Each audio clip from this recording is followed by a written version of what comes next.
Today on Dream Rides, we'll chat with NASCAR legend Bobby Allison, discuss his career and several of his iconic race cars. We'll also discover a hot rod project of Bobby's that's been 25 years in the making. So sit back, relax, and enjoy the ride.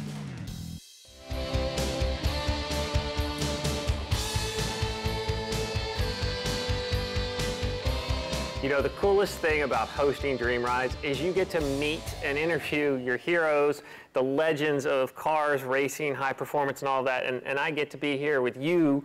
I don't even need to introduce you, but I will. Bobby Allison. Bobby, we're sitting here in front of two of the most iconic cars of your career. That 1983 championship car you raced there. Tell me about that car a little bit first. Well, you know, I was busy with Dyguard Racing. I had left Rainier and gone over to Dyguard in '82, and Miller came on board. And so we were brand new with Miller High Life, and things just really came together good for us. You know, by then, Gary Nelson and I were really seeing eye to eye on chassis stuff and on preparation and all. And Robert Yates was doing his usual good job of getting the engines ready. And we just got started, and the car really was okay. Those were the really good years. Yeah. I want to take you further back. Yeah. I want to go back to the beginning, because at your core, you're a hot rodder, you're a car guy from the core. You grew up first in Miami, but then you went to Alabama. Yes. And that's where the racing and car bug really bit you, didn't it? Well, I was already bitten by the car bug, but I had a 34 Chevy, little 34 Chevy coupe that I'd built, and I finished pretty good in 100, well, I finished second to Red Farmer in a 100-lapper at West Palm the previous week, and I was there at the pay window, and Kenny Andrews came to me and said, we're going to go to Alabama. Why don't you come with us? And I looked at my $95. I had won it. That was a lot of money back then. Back in South Florida, it was a lot of money. Yes, it was back then. And looked at my $95 and said, yeah, let's go. 34 Chevy at the time, modified. And Gil Hearn was trying to get his stuff started, and Gil was driving the car, so and I wanted to run pavement. See, the other thing that led me to Alabama was paved tracks instead of dirt tracks. And I had an extremely sensitive feel for that slip on pavement, which was such an asset to me. Yeah. You know, I could go right to slip just as hard as I could go, and not go over. So we jumped in the trucks and we went to Dixie Speedway. Finished 5th in the heat race, and 5th in the semi, and 5th in the feature.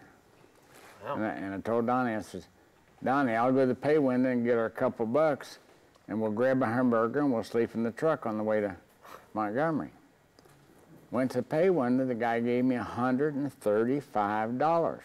Now, I had just finished second in a big race at West Palm Beach, and I got 95. Now I finished 5th, and 5th, and got $135. And so that's a good night. Went down from the payoff booth. Donnie, we have died and gone to heaven. Look at all this money. And I said, we're going to get one of those $1.98 steaks at that Miss Mary's Drive-In we just passed coming in, and we're going to sleep in a bed tonight. So one of the fans warned me, says, don't take that little Chevrolet to Montgomery. Those Cadillacs will blow you in the woods. And so I promptly answered that with, well, I've been in the woods before, so I'm going anyway. So we go to Montgomery, and I was on the pole for the feature. And Sonny Black was outside pole with that Cadillac-powered deal beside me. And we came around for the green, and Sonny Black taught me a lesson that helped me my entire career. He had one advantage over me, and he used it properly. We got that green flag, and that big old Cadillac out-accelerated me, and he pulled over in front of me. And he gave me the whole outside, but that old Cadillac would beat me so bad on the straightaways that even though I could whistle up there in the corner and get beside him, I could not get all the way by him. And he won the feature, and I ran second. Mm-hmm. You learned a lot from that. Yeah, but I won like $400 and didn't win the feature. So You were sold on this as a career, weren't you? Yeah, I was there, for sure. Stay with us, because when we come back, we'll learn how Bobby's career continued to grow, especially with a Chevelle he lovingly calls the fallback car.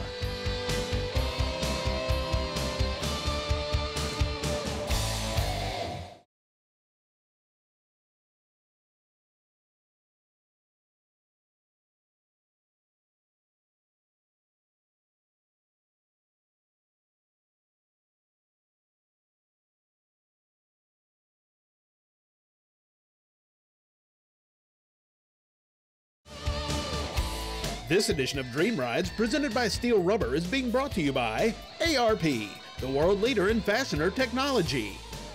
Borla, the world's most winning exhaust. Original Parts Group, the world's largest source for GMA body parts and accessories. And by Steel Rubber, quality crafted rubber parts and weather stripping. Welcome back to Dream Rides and our special conversation with Bobby Allison. That's the thing that I find really cool about you is you can work on these cars yourself. I mean, you did all the work yourself. You're a car guy. And the other thing I know about you, too, is we talked about this 83. That's a Buick. Yes. You're a Buick man. Well, and I really do like the Buicks. I have a lot of Buick stuff right myself right now. Yeah. But I won 85 Cup races in 9 different brands of cars. Wow. For 14 different race teams, which indicates that I could kind of do okay, but I couldn't keep a job. Or it indicates that you can drive anything. Yeah. So it all depends on how you look at it. Well, I like your version better than mine. Do you? Yeah. Well, the other car that's sitting behind us right now, and I have to confess, your wife Judy, who's wonderful, called that your fallback car. Yes. Why is that your fallback car? Well, first of all, we built that thing in 13 days. It's a Chevelle, right? It's Chevelle. And the 5th race, I won my first race with it. Okay. Won 2 more times, and then got hired by, actually, my first shot I got hired by Cotton Owens. And worked and worked and worked on Cotton's cars. But at any rate, I won at Birmingham in Cotton's car. But then Cotton called me up the next morning and said, the races are in New England. If you'll take your Chevy up there for that, your little Chevelle up there for that, I'll have you a winning car ready for Bristol. So went to the Northern Tour, and I go into a Chevy dealer in the outskirts of Boston. I said, I need a high-performance Chevy block assembly, Corvette block assembly. And the little young man behind the counter says, don't have a new one, but there's a takeout on the pile right there. You can have it for 50 bucks if it'll help you. I went over there, and sure enough, that thing looked okay to me, and got it, bought it. Went to a little Chevy dealer across the street from Oxford, and he put side clearance on the rods, and cleaned everything up, put the engine together, and went over to Oxford, Maine the next night, sat on the pole, and won my first race of my Cup career, my first Cup race of my career. This car right here. That car right there. Okay, well, ran that thing on into the summer, won again with it, won one more time right then, got a call from Ralph Moody. It says, you know, you're gonna get a phone call in 2 minutes, the answer's yes, goodbye, and hung up. I'm standing there shaking my head, and the phone rings again, it's Freddie Lorenzen. He says, Ford gave us a car for Rockingham, will you drive it? And the answer was yes. The answer is yes, okay. So went over there and won Rockingham. A week later, they had a race at Asheville, Weaverville, won it. A week later, they had a race at Macon, Georgia, on the old half mile at Macon, Georgia, and I won it. And a week after that, had a 100-miler, 200-lapper at Montgomery, Alabama. And I am so far out front of Montgomery, this with the least little bit of sense could have made an incredible situation, but instead, I saw David Pearson and the other Holman and Moody car right up there, and I knew I could lap him before the checker came down. How'd that turn out for you? I zoomed up there. I mean, we're coming for the checker flag. And I zoomed up there, and I'm passing him so easy, and he just turns, and into the fence I go. Well, I think about that now. You know, I've done some dumb things along the way, but that has to be way up there at the top of the list. Well, I tell you. So, but anyway, got back to Charlotte, and John Holman fired me. Really?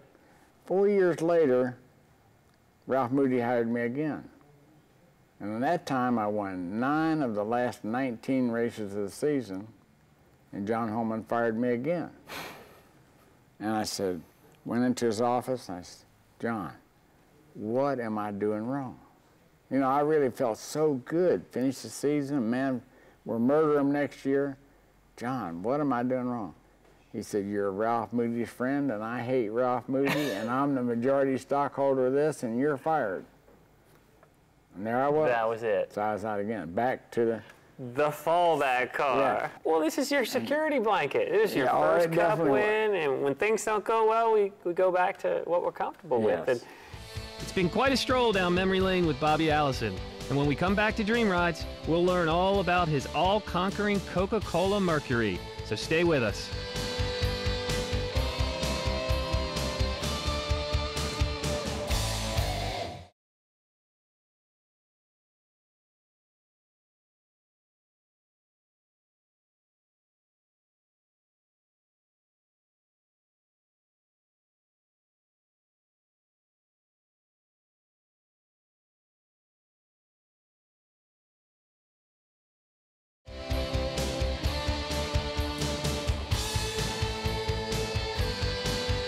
Well, Bobby, here we are in front of the iconic 12, the Mercury Cyclone, one of the most famous cars you drove. Tell me, you know, your memories of this car. Well, you know, I was struggling along trying to do my own thing again. Got a phone call from Ralph Moody. And they'd put this car together, and David Pearson was driving it, but they really were having problems. The car drove bad, and, you know, couldn't get it sorted out. And so Ralph called me up and said, I need you back over here in this car. So I said, okay. So I met him at Talladega, and I ran the car a few practice laps, and I could tell what was wrong with it. What was it? They had made a new oil pan that was really more horsepower and just the ideal setup for the engine builder, but it didn't fit the car, so they cut the crossmember out of the car to put the engine in. The frame flexed so bad, and the steering tie rods and steering linkage rods would stay straight, hooked up, and the frame went in and out, and so go down straight away. The front wheels would go like that, and I mean, it was a wild ride for sure. So knowing what this problem was, went home and made a little piece of metal to go underneath the oil pan and hook the two bottom A-frame supports together. Came back the next morning and bolted that in the car and could drive this thing with one hand. That's awesome. And really was going to win that race. So he led it. But they had a caution right at the very end. And Donnie was driving Wood Brothers' car, and that thing was really, really good, and it accelerated good.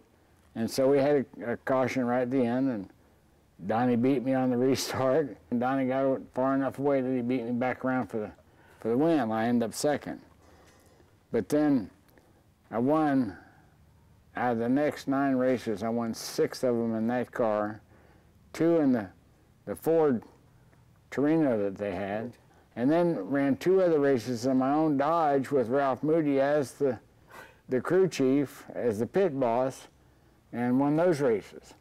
So won 9 of the last 19 races of the season, and John Holman fired me again. NASCAR fans know that 1988 was a very rough year for you, but it also started out a pretty good year with a particular truck you bought. Yes. Tell me about that truck.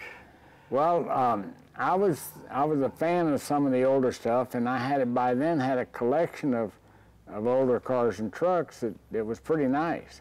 And a friend of mine found a 50 Studebaker pickup that was in need of a lot of TLC. But it reminded me of my dad's pickup when we were kids in Miami growing up. He had a 50 Studebaker pickup that was his work truck, you know, for E.J. Allison service station and garage equipment, installation and repair. So he brought it from Virginia to Alabama, and we had taken an 87 Buick LeSabre Grand National apart. And we had the frame and the floor pan and the engine, transmission rear end, front and rear end of that, you know, turbocharger and everything of that deal. And put the Studebaker truck body on that rig and was getting ready to mount the truck bed when Pocono happened. Yeah. And we know about that. And so the Studebaker kind of sat by itself for decades. Got pushed and shoved and pushed and shoved for 25 years. Tim Walker saw the thing and said to Jeff Arnold, Bobby Allison has a Studebaker pickup that really needs some TLC. Having a troubled childhood. I didn't have a lot to smile about back then, but I did know Bobby Allison, and Bobby Allison was always on my side. And it helped me quite a bit. So now, to get a chance to come and do something for him, after all the years of him doing things for other people, really is delightful. Now, I haven't been able to look at the truck recently. Well, and you're not supposed to. It's supposed to be a surprise. Yeah, well, and it definitely will be, because I'm really on edge, you know, in a big hurry to see this thing. They're going to unveil it at the Turkey Trot at Daytona. And I'm really, really looking forward to that. Stay with us, because when we return to Dream Rides, we'll visit the world's center of speed and join Bobby for the unveiling of the truck he calls EJ in honor of his father.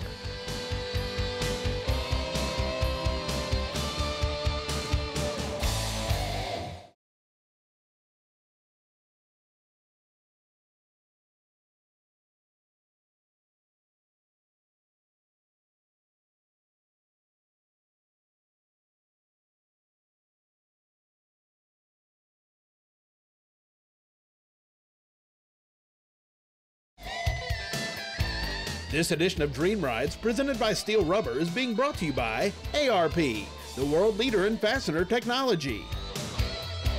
Wizards Products, make it shine.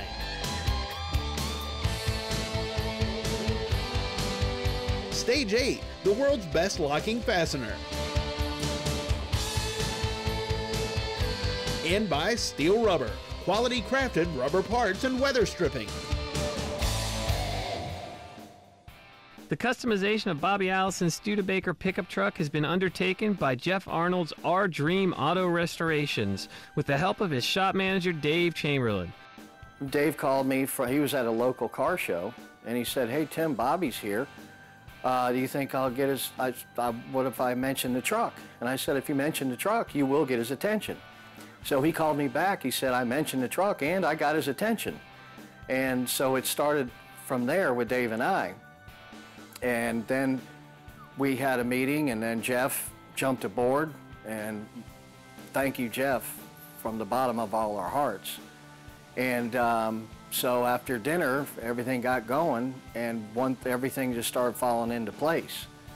My aunt and uncle have probably the biggest hearts I've ever seen in my life, and anytime they hear a good story, they always want to get involved. You know, when we hired Tim on, he obviously has some connection with the family and the Allisons, and it was just basically a borderline of hearing the story, and you know, as soon as the story came across, we wanted to help out.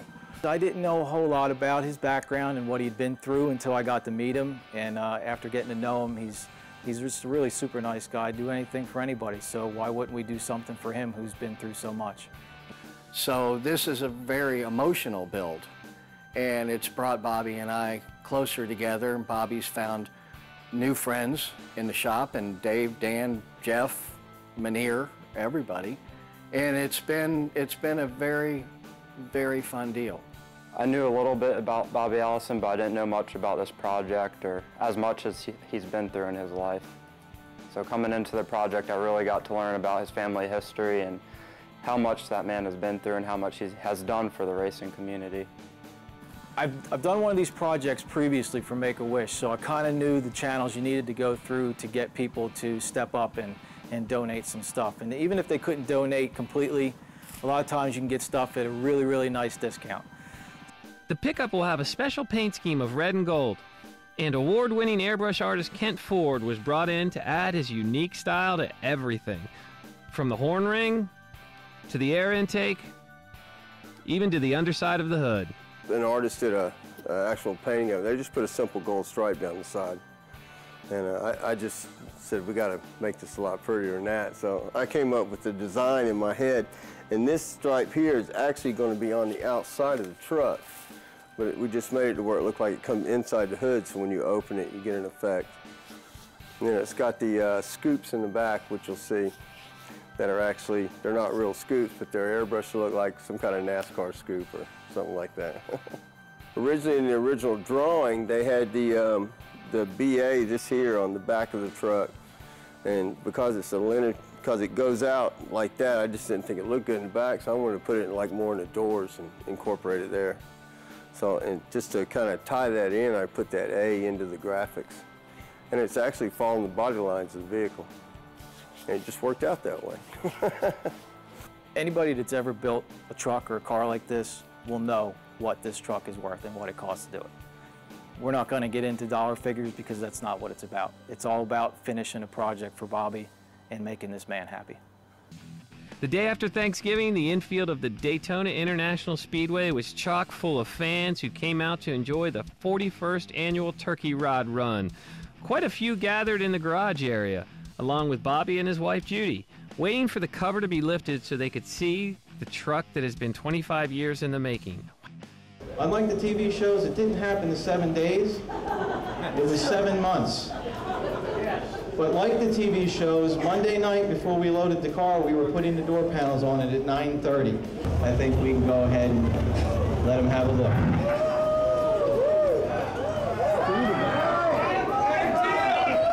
Man, oh man, I am blown over. I'm telling you, what a dream.